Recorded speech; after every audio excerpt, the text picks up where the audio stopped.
Hi everyone, this is Councillor Brian Hood, Mayor of Hepburn Shire Council, and with me is Chief Executive Bradley Thomas, and we're speaking to you today from Daylesford Town Hall, from the Council Chamber. So I will begin by acknowledging that we are meeting on the lands of the Dja Dja Wurrung, and we pay our respects to all Aboriginal peoples. So today we're discussing the budget and the financial outlook of Council. I'll begin with a short overview, and I'll firstly touch on the operating environment that Council finds itself in, and that environment has shaped the way we've gone about the budgeting. So there are several factors that are affecting the whole local government sector, well known to many, but I'll just touch on rate capping. We are constrained with what we can do with rates by the state government, and unfortunately, the increases that we've been applying in recent years are below the CPI, so obviously that puts quite a squeeze on. We're also in a high inflation environment, and it's fair to say, without being too critical, that there's been some cost shifting from other levels of government onto the local government sector. So those sorts of three factors are shaping the external environment. Within Council itself, we do find ourselves, the reality is that we are quite a small council. We cover 5 major towns and a lot of other population centres in between. We have a very ambitious plan through which we deliver services to the community. And comparatively, we are what we would call a low rating council compared to some of our neighbouring councils. So that's the sort of operating environment that has set the scene for our budget work. I'll just touch briefly on the key features that you'll find in the 24-25 budget. Firstly, rates will increase by 2.75%, which is in line with the state government's cap, and that is below the CPI of 3.6%. Secondly, we've identified some savings in operating areas. They come to about $1.5 million. Effectively, that's tightening our belt across a whole large number of areas. Nothing really big in terms of cutting out any complete service or cutting right back, but it's some trimming, and it's important. Another key feature is the sort of expansive, very large capital works programs that you would have seen Council embarking on in recent years. That's been trimmed right back, and we're focusing very much on finishing the projects that are currently underway, and also continuing on with our renewals work. And by that we mean the sort of work that keeps our road network in the right sort of condition. And the CapEx program includes about $2.6 million on roads alone.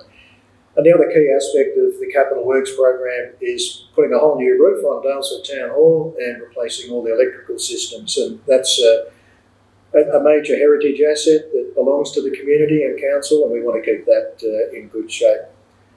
And the last point on the key features in next year's budget is we will be taking on $5.5 million in new borrowings. $4.5 million of that is to fund the Capital Works program, and the other $1 million is on the Daylesford Town Hall project. Lastly, from me, what does the future look like beyond 24-25? The outlook. Well, we have quantified in the 3 outer years that we are facing a cash gap, and it's around about $4 million a year. That's a pretty significant shortfall for any organisation, and proportionately it is for Council too. So all of those factors are combining to create that outlook. The Councillor Group is working very hard at identifying what we can do to close that gap.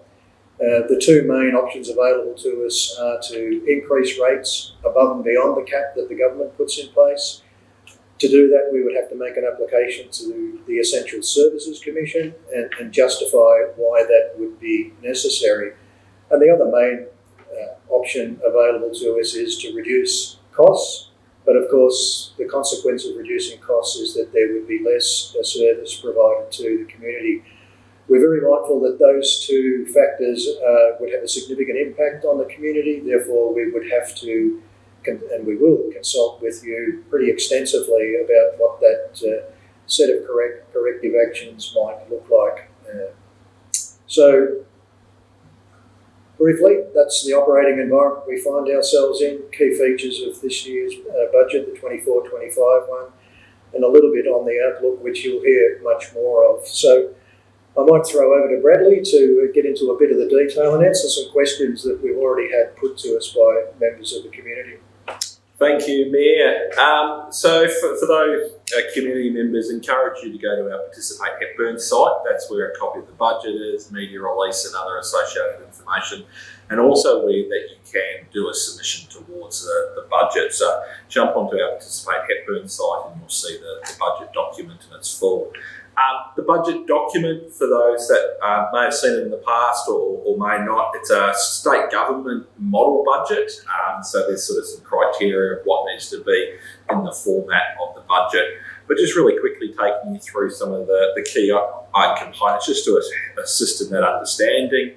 The first 1 and 2 sections really are written by the Mayor and myself, and providing that overview that we've just been through, providing some of that key data. Section 2 of the budget goes into each of the services that we do. It provides the expenses and the revenue, and provides a little bit of the summary of some of the actions that we'll undertake through the next 12 months. Section 3 is the financial statements, and that's where you'll see your income statement, your balance sheet and your cash flow, and you start to get a feel for appreciation of the transactions that will happen over the next 12 months. And sections 4 and 5 probably trying to provide some more narrative and understanding of the numbers. So if I was reading the document, particularly section 3 around the financial statements and section 1 that provides you that overview, I think would be the really good places to start from. As we said, a couple of questions have come through from community members. We will respond to these directly to the community members, but we just wanted to provide a little bit of an overview in the short period of time, so I'll quickly go over those. Thank you to both Rob and Gary, who have asked us some questions around is there adequate funding in relation to investigations around transfer stations across the Shire. So I can assure the community and both Rob and Gary that there's funding available in our current budget and in the 24-25 to complete testing and investigation of transfer sites. Council also has a waste reserve with a balance of funding in there for any works to be undertaken. So there is funding within the budget allowed for that. Nicholas asked a question around increasing debt, and the Mayor spoke about the $5.5 million of debt that we propose to be taking out in the next year's budget. It's important to note that debt is for capital works, so long-term assets. That's not debt to fund operations or salaries and wages. It is for the constructions of assets. And even after taking that debt out, for the 24-25 year, we remain in what we call the low risk from a borrowing capacity by ratios set by the Victorian Auditor General. So we're comfortable with the levels of borrowings, but ultimately, as I said, that funding is for capital works, long-term nature assets. Darren has asked a question around our recently introduced FOGO service, or the Food and Garden Organic Service. This funding in the 24-25 year is now a charge for that service. There's been amendments to both the total garbage charge as well, so that people will be aware, particularly in the urban areas where you're now receiving those 3 services. There is a charge in the previous financial year, where at up to 30th of June there's been no charge for that FOGO service, and that is detailed within the budget as well. And Charles has asked us about depreciation. And our depreciation's in the income statement around just short of $9 million. And is that a cash item? And the short answer to that is no. Depreciation's an accounting term, and effectively it's an accounting process where you write off the value of the asset over its life. It's a non-cash item, so the $9 million of depreciation is not dollars that we have tucked away. The expenditure that we have is in relation to capital works, will be in the capital works statement. So just a bit of further detail on that one. And last but not least, Warren has asked about what asset sales are included in this budget. And so In this budget, there's $235,000 worth of asset sales. That is just the sales and trading really of our heavy plant and machinery, motor vehicles, utes, and the stuff that as we turn over our fleet and equipment. So there's no specific major land or building sales. You would have seen throughout some of the budgetary commentary, the possibility of land and building sales exists, particularly as we work through our long-term financial plan. There is a whole legislative process that council would need to go through if it was to sell some land or building or other assets.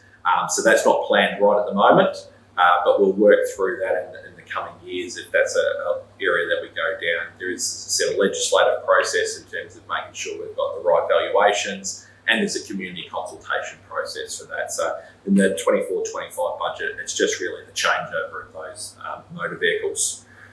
As I said, if you want to see more about the budget, jump onto Participate Hepburn site, and there's the ability to put submissions in there.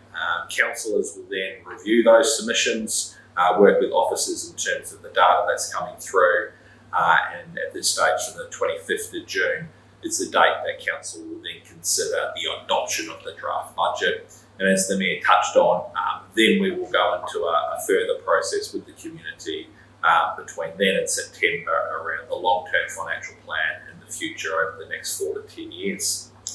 Mayor, that was all I wanted to cover. Anything to sum up from yourself? No, I think you've touched on it very well, Bradley.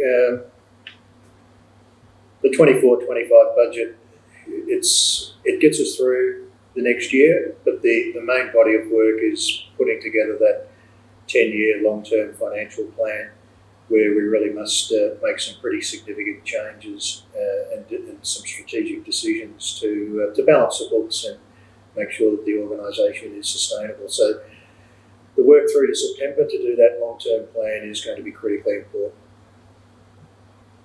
Thank you, everyone. Thank you.